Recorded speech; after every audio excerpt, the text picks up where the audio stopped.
ప్రధాన కార్యదర్శి అయినటువంటి మంజుల వెంకటేష్ గారిని ఈ యొక్క కార్యక్రమాన్ని ఉద్దేశించి మాట్లాడుకోవడం.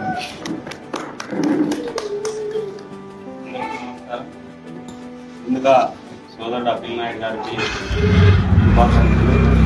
భవిష్యత్తులో ఇంకా ఉన్నత స్థితికి రావాలని మనస్ఫూర్తిగా కోరుకుంటున్నాను. ఈ సందర్భంగా నేను రాజకీయాల్లో టైంపాస్ కోసం చేయకూడదు. రాజకీయం అనేది ఒక సామాజిక బాధ్యత. జీవితాన్ని కొంత త్యాగం చేయడమే రాజకీయం. కాబట్టి అగ్రెసివ్గా రాజకీయాలు చేయండి. ఎవరైతే యువకులు కష్టపడి పనిచేస్తారో ఏ అర్ధరాత్రి అయినా ఏ సమస్య వచ్చినా అలాంటి కార్యకర్తలు మీ అందరికి కూడా మీ యొక్క నాయకత్వంలో పనిచేసేదానికి అందరూ సిద్ధంగా ఉన్నామని తెలియజేస్తూ మరొకసారి శుభాకాంక్షలు.